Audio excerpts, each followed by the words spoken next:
No way. Oh, come on. Eat it, eat it. Oh, got him. Mission accomplished today. Score. Oh, oh no. Come on. Oh, there we go. Oh, not bad. You want a jerkbait, dude? Nice 14 3/4, 15. What up, guys? Welcome back to the channel. If you haven't already, sub. If you like these tips, these are straight organic tips, non-scripted, to help you guys catch more bass, especially now during the winter time. Today's topic is jerkbaits, and you know where to fish these, and you know what type of baits I personally use. And there's specific areas of the lake that I like to fish a jerkbait, especially if there's a lot more water clarity, and how to chase the bigger bass out of entire school. And if you're looking to catch bass and you're not really looking to break any personal records, or not personal records, but personal best size bass, then jerkbaits is an absolutely great bait to catch numbers of fish, because it has that erratic motion that you really can't replicate unless you're fishing something like a soft jerkbait, like a fluke, zoom fluke, or a Sakamata shad if you're not mid-strolling and if you're just Texas rigging it.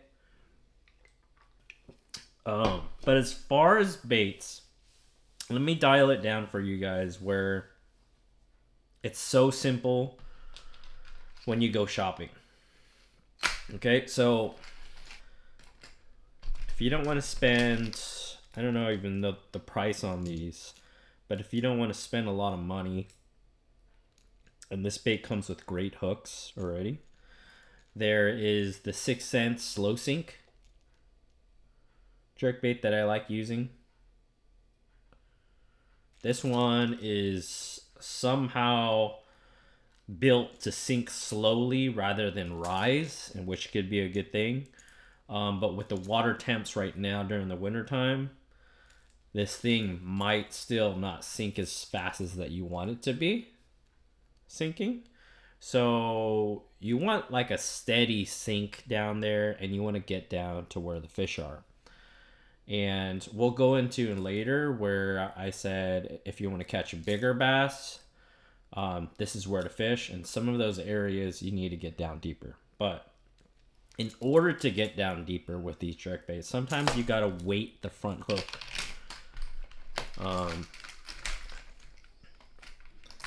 And here's a front hook. Here's an example. Here's a front hook of another 6 cent bait with a bigger bill. This is, and we'll get into that, but I wrap it with lead wire. And that'll cause the bait to dive deeper and have a sinking motion, versus leaving this off. And during the wintertime when the water temps change, that water is denser and becomes difficult for this bait to get down to the deep areas where the big bass could be. So my two recommendations is just stick to your shad pattern. This one's from 6 cents, and this will get, you know, to your shallower columns. And this bigger bill will get to your deeper columns. I like having both. If I notice that the fish are suspending a lot higher and more actively feeding, I'll throw this one, the shallower bill. If the fish are down deeper, and like I said, I'm going to get into it, but if they're on trees or laydowns and they're in deeper water like 10, 15 feet, probably want to stick with that deeper one right there. Now, if your budget is higher, I recommend going with your mega bass jerkbaits. This is a mega bass 110 junior +1, I believe, because it has a bigger bill. I don't know what it is, but it seems to hit the right depth for me to kind of really trigger the bass that are hanging out in these brush piles and trees. And this one also, the front hook's weighted as well. It's all wrapped up right there. So when I was at Lake Paris and there was a lot of fish, the two baits, actually the one bait that I had, you know, always tied on is the Mega Bass Junior. I believe it was the Mega Bass Junior +1. And believe it or not, you know, like these 110s, you could fish in the trees. You could fish near laydowns. And they come through easily. You just can't, when you get snagged, you can't jerk it out. You have to have a lure knocker. And I always recommend bring a lure knocker with you because you can save a lot of these baits. I believe the Mega Bass 110s are $25 plus. And I don't know what the price is for the 6 cents jerk baits, but I think it's more value if you get the 6 cents ones because they're more affordable. And I feel like they come with like a heavier gauge hook. What to me these looks like are like Gamakatsu EWGs.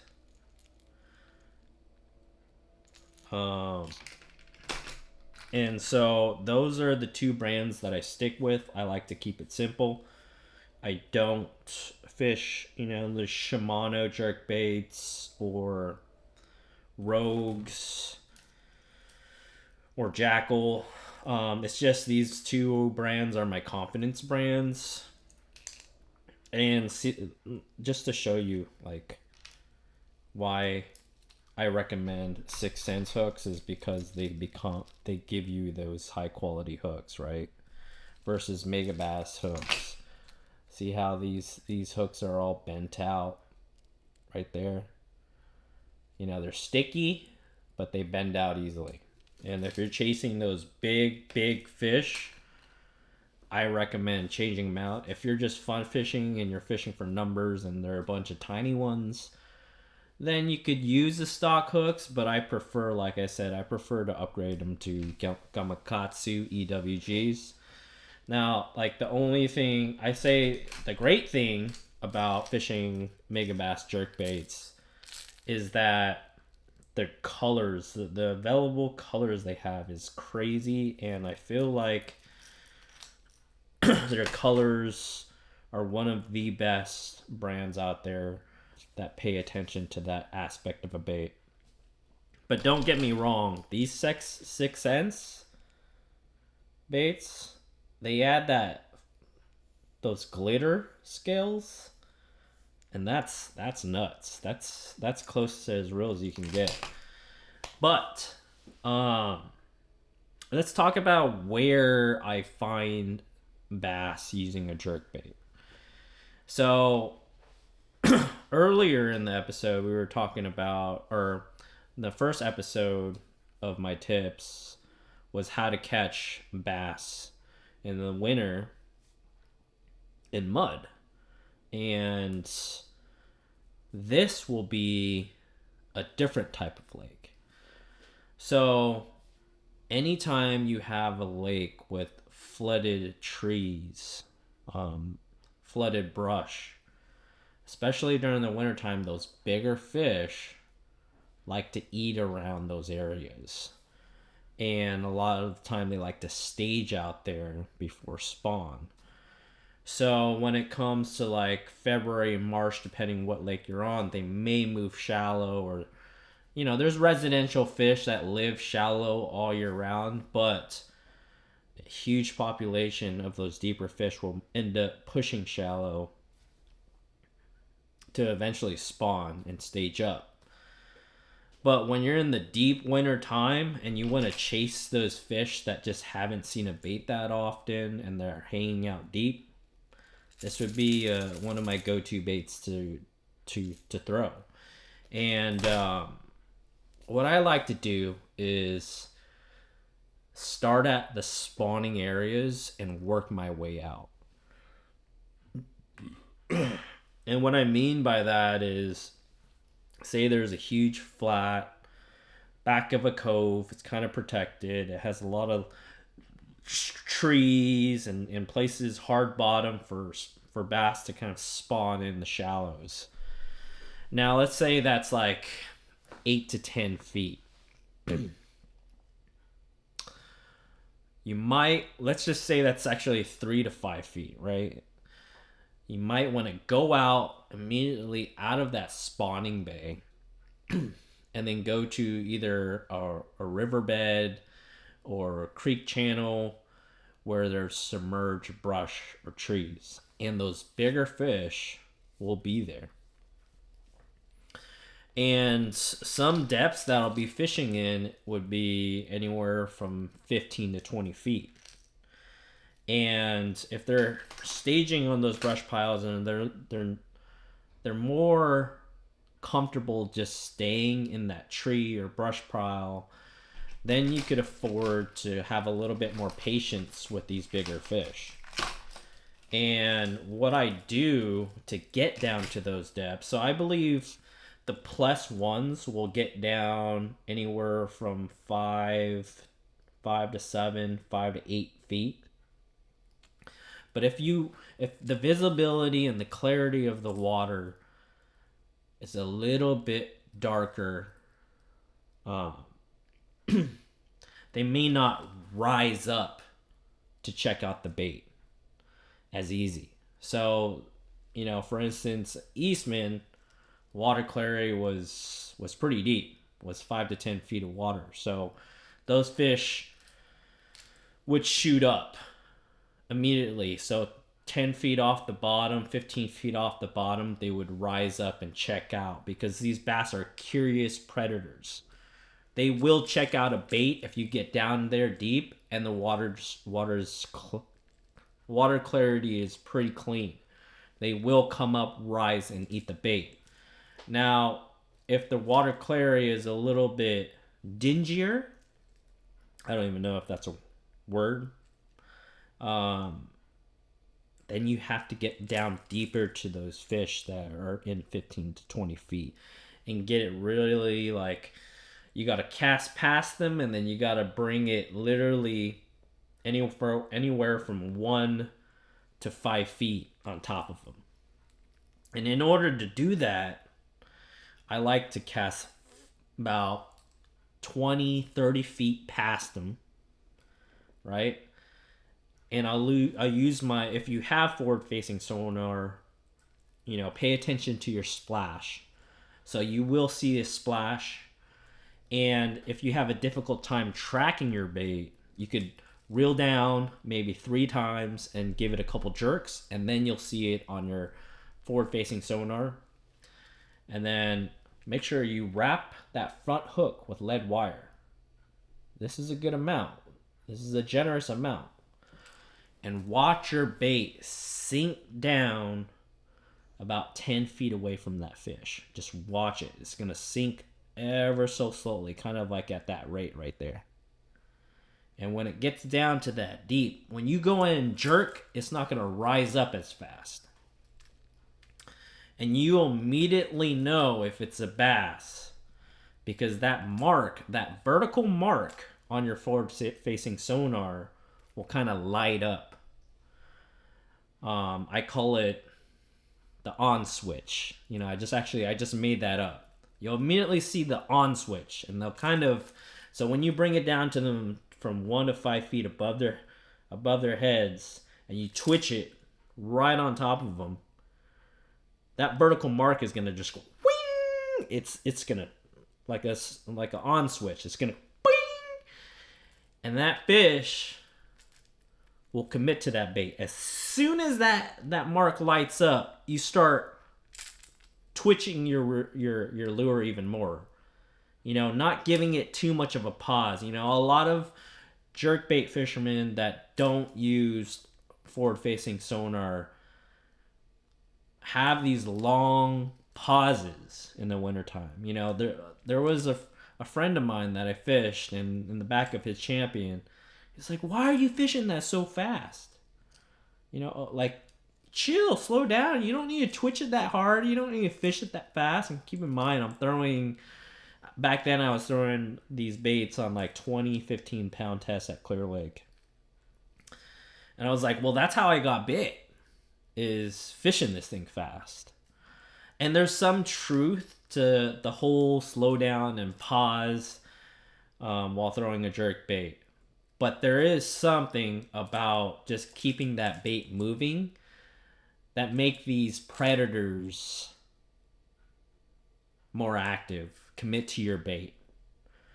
And so when I said once that mark lights up like an on switch, you pump it and he'll chase, right? But a lot of these times you pump it, these fish look like they're gonna commit to it, and they just stop right here. They stop maybe 1 foot, 2 feet away from the bait, and they're just like, no, it's not twitching like a dead bait. It doesn't look like a stunned bait fish in the water.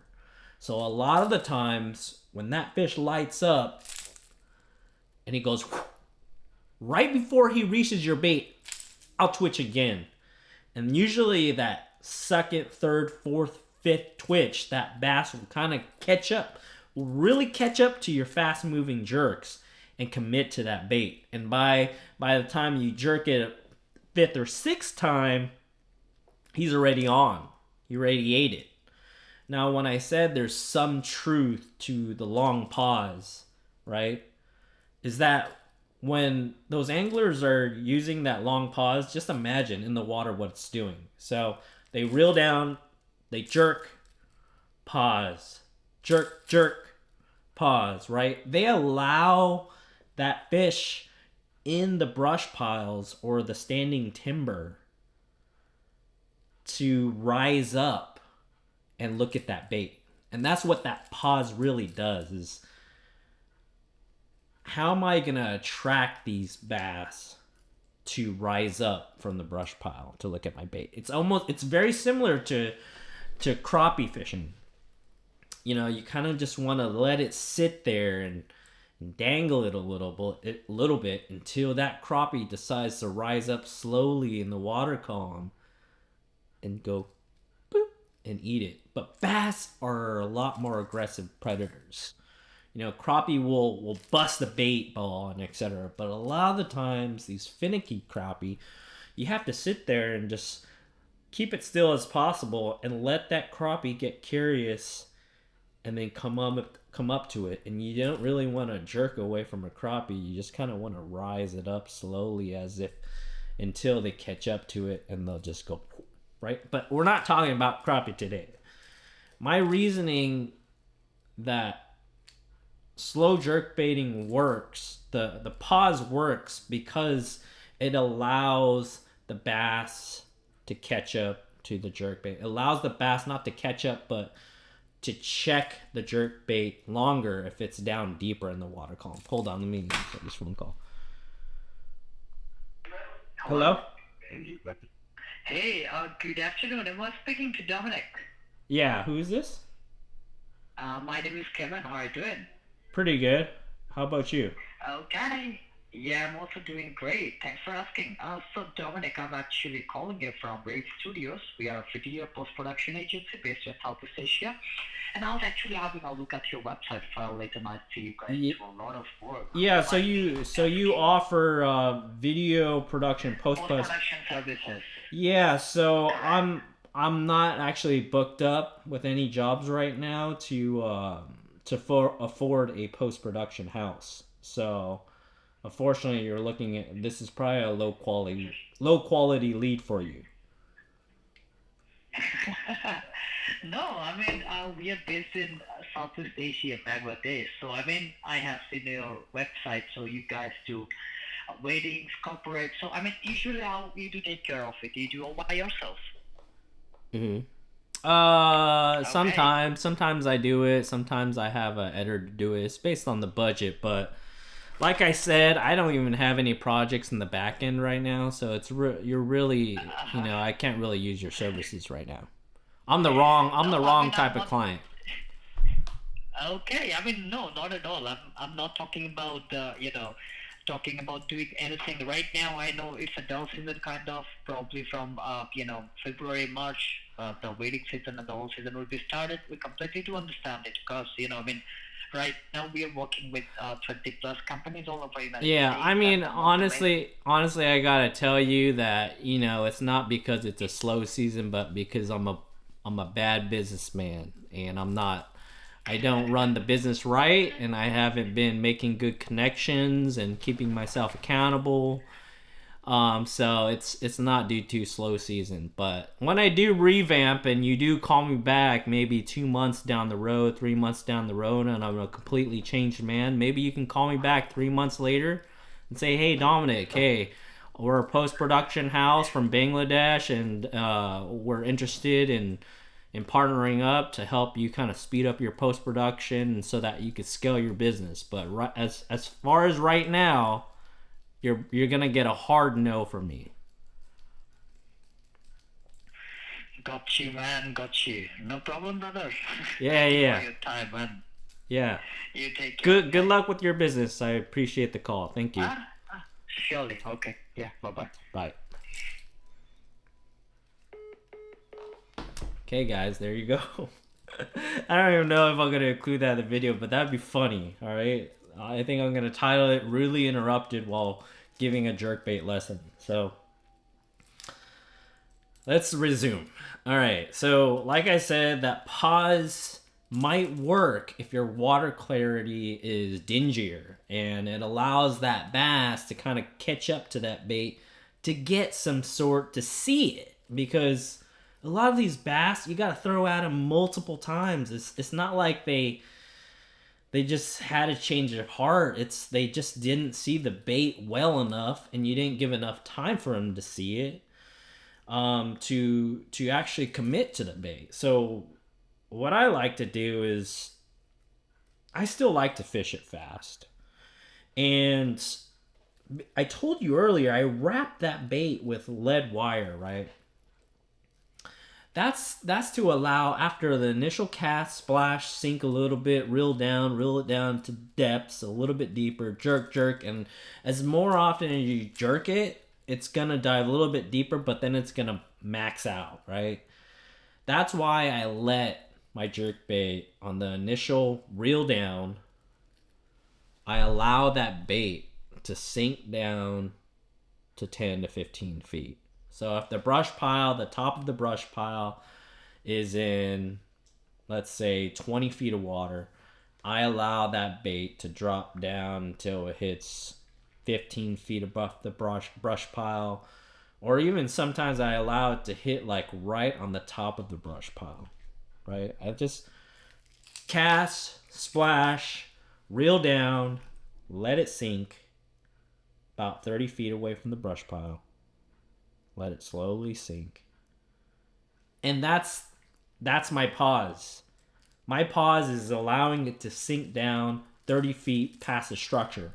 Immediately, once it hits on top of the structure, a little bit above it, I'll start twitch.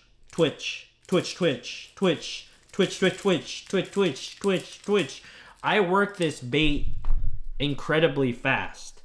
And there's this whole myth out there that bass in the wintertime slow down, but that's absolutely wrong. Unless they're sitting out in ditches in the mud. Maybe there is a slow bass out there that you have to let sit a jig or a magnum trout and let it sit on the bottom for that bass to commit until like 8 or 9 seconds, and then they'll grab it and take off with it, right? But a lot of these bass that haven't seen a bait or that are in the depths, they don't expect to see a jerkbait dive that deep and kind of act like a dying bait fish. So if you're gonna slow down on the initial reel down after the splash, Just slow down by letting the bait sink. Get down to the depth so that bass has an opportunity to see it once you pass by them. So let that bait sink. Maybe count 1, 1,000, 2, 1,000, 3, 1,000, 4, 1,000, 5, 1,000, 6, 1,000. Maybe 7 to 10 seconds. Just after you reel it down, just let it sink for like 7 to 10 seconds. And then just start twitching. Twitch, twitch. I don't really give it much of a break in between the twitches. I'll do single twitches. I'll do double twitches. At max, I'll do 3 twitches, right? But between the interval of the twitches are going to be short. They're going to be short. So I never go twitch, pause, twitch, twitch, pause.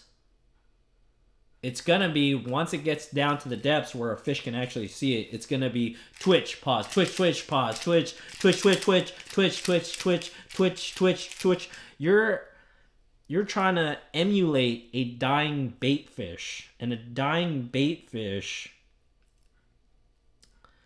that's still alive is going to twitch. And especially when they see a bass coming after them, once they see a predator coming after them, they're going to try to use all the energy to get away from that bass, even though it's about to die. Like, that's just survival of the fittest, right? Is that you're just trying to use as much energy as you can to get away from a predator, even though you're hurt. It's kind of like a seal. You probably won't, well, you probably will. A great white shark is going to want to see their seal kind of like hurt, you know? But let's use the orca mentality, okay? So your blackfish, your orca is constantly knocking that seal, waiting for it to get hurt, or constantly, you know, they're more intrigued about the sound when they're on the ice and they can hear their footsteps. That predator is gonna naturally just kind of tune into their movement, tune into the sound of their movement. And so the predator in freshwater, mainly in SoCal and Central Cal and NorCal, they're probably going to be like the only predator out in the lake besides like maybe a catfish or something like that. But they're going to be tuning in and they want to see something as lifelike as possible in order to commit. A lot of these bass don't like you to twitch a bait and let it hit and then just let it pause for the longest time. I'd say, you know, there's only a couple scenarios that I would dead stick a bait, but that's not a jerk bait. You know, I can go off to a tangent saying, oh yeah, I threw this wake bait and it sat there after the cast for like 20 seconds, 30 seconds, or even a minute. And finally a northern strain 5-pound bass came up and ate the bait. You know, there's some scenarios like that, right? But practically, are you going to cast, let it sit down there for 1, 2, 10 minutes for a bass to kind of just make up its mind? No. We didn't have time for that. You know, that's my, if you want to be efficient on the water, take this bait, weight it down, see the splash, reel it down a couple times, let it sink 5 to 10 seconds. Make sure you're fishing brush piles and flooded timber. Let it sink down there. And then give it twitch, twitch, twitch, twitch, twitch, twitch, twitch, twitch, twitch, twitch, twitch, twitch, twitch, twitch, twitch, twitch, twitch, kaboom! It's gonna hit it. It's gonna eat it. All right. So if there's bass that are willing to commit that day, you know, it's not based on your long pauses. I really don't think so. You know, the bass are gonna chase regardless of the water temp. They're gonna chase and they're gonna make a decision whether they want to eat a jerkbait or a jig that day. You know, that's one thing that I've learned from, one of the many things I learned from forward facing sonar is sometimes you could be fishing the jerkbait right, but they just don't want to eat it for some reason. Maybe they see it too often. They're conditioned to it. And they don't commit because of that, because they're conditioned to a jerkbait. They're conditioned to the sound of it. They're conditioned to the look of it. And you can blame those anglers that fish a jerkbait slow, because when you allow these bass to get a good look at it, I don't think they're gonna eat it again once they're acclimated to the situation. You know, with this fishing pressure, they're gonna see a jerkbait pretty often. After a while getting hooked, unless it's a dumb fish, the jerkbait's probably not going to be as effective. And that's when you can go to like a soft jerkbait to get more erratic action, or throw a square bill to get a little bit more deflection with the timber and have a different kind of look to it. So that's my tips for fishing a jerkbait. You don't have to slow down. The only time you'll have to slow down is to allow that bait to get down deeper. So now that we covered, you know, kind of where to fish these baits, how to fish these baits, let's go with setup. Okay? And I've been on a budget setup for a while, and so I'm not the type of YouTuber will give you, you know, premium setup combos. That's not me. If you want that, then go to Tactical Bass, and they'll give you their budget all the way up to their premium level setups for any technique that you want to learn. My channel is more focused as of right now on budget setups, and I have no affiliation with any of these brands. And my battery's about to run out, so let's keep on going with this until it burns through this battery. So I throw this on a 7.2 to 1 gear ratio, 71 HG Shimano Curado reel. And the biggest reason I do that is because this could cast well in the wind, and it's a smaller profile where my hand grip is not going to get tired over time when I'm twitching it and casting it and holding my rod and reel setup. The most important thing I gotta say is go with the smaller 70 size reel, so that way you can use jerkbait on longevity wise, because you're gonna be throwing it a while. All right. Again, I replace these. You know, I like the junior and I like the full size 110. I replace these with Gamakatsu EWGs. They're a lot thicker gauge, and they're sticky as hell. These things are going to stick everywhere. You're going to be so annoyed with it. But that's a good thing when you're around fish. I use anywhere from 10 pound to 15 pound test. Right now I have a braid to leader. I think this is 25 pound or 30 pound braid to a 12 pound leader. I'll go up in leader size if there's more cover and there's bigger bass around. So Clear Lake, obviously 15 pound. Paris, I'll probably use 12 pounds. Clear water scenarios, I'll go drop down to 8 pound on maybe a spinning reel setup. If there's no cover around and I'm fishing for, you know, those pelagic bass. Yeah, the rod setup is a 705 CB, and it has a right amount of action, and it has enough backbone to catch a 7 or 8 pounder without bending the hooks out, or having too fast action of a rod where when that rod unloads, you'll lose a fish. This rod has a lot of bends. It bends all the way down, enough for you to keep that fish on while you're fighting it. Other than that, that's all the tips that I have for you guys for jerkbait fishing.